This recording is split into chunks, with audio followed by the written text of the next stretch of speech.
প্রিয় মানুষের মান ভাঙানোটা কিন্তু চারটিখানি কথা না। প্রিয় মানুষ যখন আপনার উপর অভিমান করে থাকে, তখন আপনাকে কত যে ধৈর্য সহকারে সেই বিষয়টা আপনাকে হ্যান্ডেল করতে হয়, যারা ভালোবাসে তারাই জানে। নমস্কার বন্ধুরা, আমি প্রত্যয়। তো এখন কথা হবে দেব শুভশ্রী অভিনীত তাদের আপকামিং ছবি 'ধূমকেতু', যেটার ফার্স্ট গানে গানে যেটা ড্রপ আউট হয়। টিজারটা ২ দিন আগে রিলিজ করেছিল। তা আমি এই গানটা শুনতে, শুনতে আমার কলেজ লাইফের সেই মেমোরিটায় চলে গেছি। শ্রাবন্তী বলে আমার একটা বা বান্ধবী ছিল। আমি দেব এবং শুভশ্রী একটা সিনেমা বেরিয়েছিল। আমার ঠিক এখন মনে পড়ছে না। আমি কিন্তু দেখতে গেছিলাম। মানে এক প্রকার সেই কলেজ বাঙ্ক করেই। তা এই গানটা যে গানে, গানে রিলিজ হয়েছে, দেখো অরিজিৎ সিং এবং শ্রেয়া ঘোষাল আমাদের বাংলার গর্ব তারা। এবং গানটাকে যেভাবে আমরা প্রথম থেকে দেখতে পাচ্ছি, গানটা স্টার্ট টু এন্ড, দেব শুভশ্রী জুটিটাকে তুমি দেখো। দেব শুভশ্রী আমাদের কাছে একটা ইমোশন, যে আর এই ইমোশনটা কিন্তু কখনো বিলুপ্ত হয়ে যাবে না। ওকে, তা গানটা আমরা যেভাবে দেখতে পাচ্ছি, পাহাড়ি উপত্যকা অঞ্চলে দেব তার প্রেমিকার মান ভাঙানোর জন্য সে তার পেছন পেছন যাচ্ছে। আর গানের কথাগুলো যেরকমভাবে আসছে, গানের মিউজিকটা এতটা সুদিং, শুনতে এতটা ভাল লাগছে। কেন ভাল লাগছে বলো তো?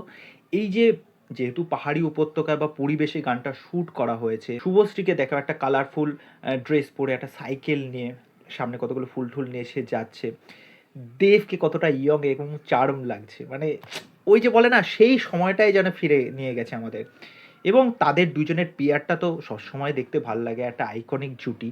গানটার প্রত্যেকটা কথা আমরা শ্রেয়া ঘোষালের মুখ থেকে যেভাবে শুনতে পাচ্ছি, অরিজিৎ সিংয়ের গলায় যেভাবে শুনতে পাচ্ছি, এটা যেন ম্যাজিক। এই যে দুজনের যে কোলাবোরেশনটা, এর চেয়ে বেস্ট আর কিছু হতে পারে না। গানটা আমি দুবার শুনলাম, দুবার শুনেই আমার এত ভাল লাগলো গানটা। তোমাদের এটা বারে বারে ফিল হবে যে এটা 2025 নয়, এটা মনে হচ্ছে সেই 10-12 বছর আগে আমরা কিন্তু চলে গেছি। সেই সময়টাই আমাদের নিয়ে গেছে। তা গানটা সত্যিই খুব ভালো হয়েছে, ভিজুয়ালি দেখতে খুব ভাল লাগছে, খুব সুন্দর শ্যুট করা হয়েছে। তারপরে আমরা একটা পোর্শনে দেখতে পাচ্ছি এই রুদ্রনীলকে। আমরা কিন্তু টিজারের একটা জায়গায় দেখতে পেয়েছিলাম, রুদ্রনীল জিজ্ঞেস করছিলেন যে আপনি কে? ঠিক আছে? তা এখানে দেখে যা মনে হচ্ছে, রুদ্রনীল এই যে দেখবেন একটা চেয়ারের ওপর বসে রয়েছে, তার পাটা ভাঙা, প্লাস্টার করা। দেব এসে তার গালে বা মাথায় একটা চুমু খেলো। তা তার সাথে কিন্তু তার আগেই হয়তো যোগাযোগ ছিল, হয়তো বা তার বন্ধু, বা এই ক্যারেক্টারটা পরে নিজেকে হয়তো ভুলে যাবে। মানে এই দেব ক্যারেক্টারটার সাথে কিছু একটা ট্র্যাজিক কিছু হবে, হতেই চলেছে। তা এরকমই কিন্তু একটা ইন্ডিকেশন দিচ্ছে। তা যাই হোক, সেটা তো সিনেমা দেখে বলতে পারবো। কিন্তু গানটা আমার সত্যি মনে একটা আলাদা সেই নস্টালজিয়া ক্রিয়েট করছে। আমি গানটা আরও কয়েকবার শুনবো। তা আমি বলবো এই গানটা তোমরা শোনো, শুনে নিয়ে তোমাদের কি মতামত সেটা আমার সাথে পারলে অবশ্যই শেয়ার করো। তো চলো, আজকের ভিডিও এই অবধি। পরবর্তী ভিডিওতে আবার দেখা হচ্ছে। আর কয়েকটা দিন বাদেই ধূমকেতু আসতে চলেছে।